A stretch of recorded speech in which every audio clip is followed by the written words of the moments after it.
So today I'm going to do things a little different and I'm going to go against everything I've been saying for the last 6 months.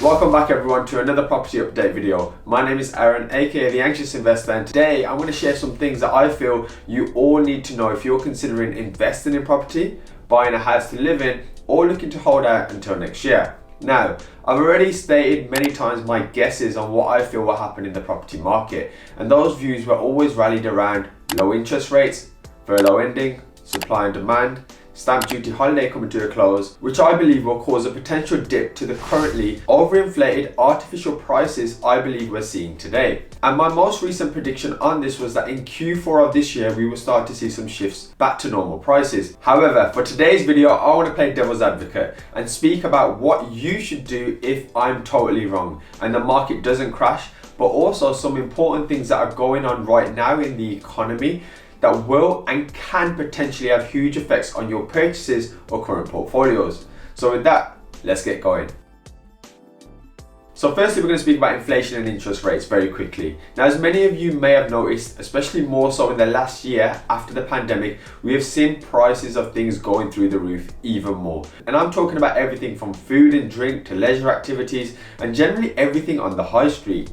And what we're also seeing helping contribute to inflation is the enormous amounts of money that the government has pumped into the economy over the last 18 months. And if my economics teacher told me anything, is that when money is being printed in this manner, it loses some of its value and your pound is simply worth a lot less. And in regards to interest rates, when they are low or set low, it's generally to encourage consumer spending. For example, the rates on some properties for mortgages are brilliant, especially residential purchases, making the idea or decision to go out and purchase a home seem more viable. Hey, I've even fixed some of my properties last year during the pandemic for 5 years because the rates were so great. And similarly, on the flip side, when interest rates are higher, it encourages less consumer spending and more saving.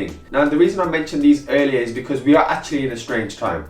Actually, speaking of time, it's probably time you smash that like button very quickly if you're still with me. But what I mean by a strange time is we are seeing inflation occur, and generally speaking, this would be the government's signal to discourage consumer spending and increase interest rates. But if this happens, what happens to the property market? You see, higher rates will not really incentivize borrowing.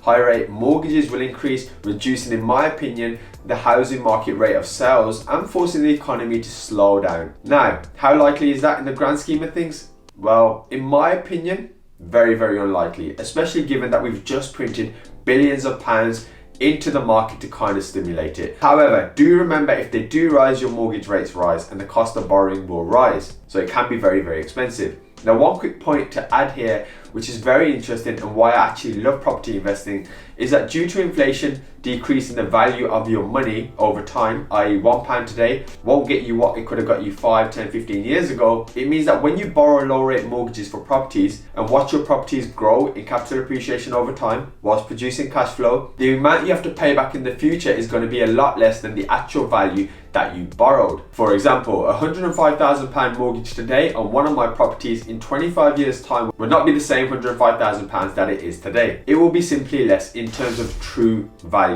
Yes, the number will be the same, but how hard it is for me to earn 105k today is going to be a lot more difficult than it will be in 25 years time. So with that very basic economics A-level lesson out of the way, I want to play devil's advocate against my own predictions and give you guys something tangible to take away should the market simply not dip. You see, I hear a lot of people saying the market won't crash, the government can't afford it to. And well, as much as they could be right, I will address what I would do should it not happen.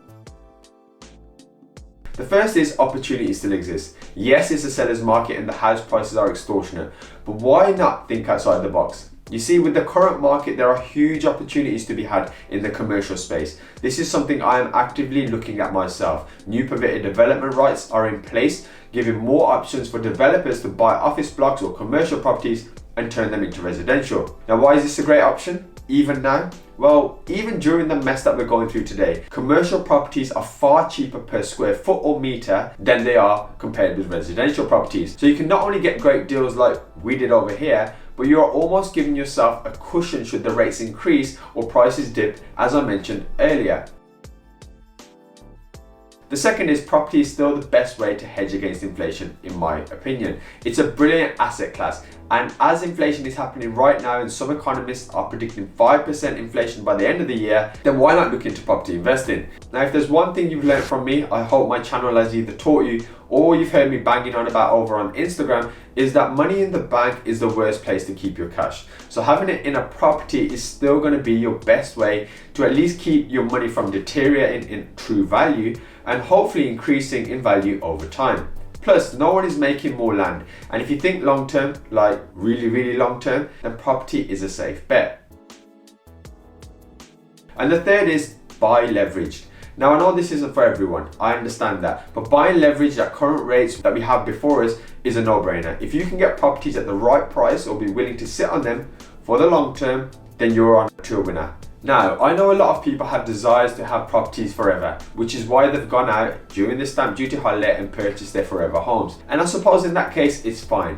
And what I meant by leveraged earlier is utilizing the 75% loan to value rules, for example, where you can get the rest of the purchase covered by borrowing 75% of the money at a low rate. This, if you do it and fix the rates to hedge against inflation or what I believe will be a very short inflation cycle, just my opinion, could see you make great returns if the property market doesn't dip and continues to rise. So with that, my friends, I hope I've given you at least an alternate perspective and something to at least consider. So as great as it is giving my perspective, I also need to be conscious that I could also be wrong as well. So if you made it this far, maybe drop a comment down below. Maybe consider smashing that like button. And if you're active over on Instagram, maybe consider following me there too. And with that, I look forward to seeing you in a few days. And thank you once again for watching. Thanks, guys.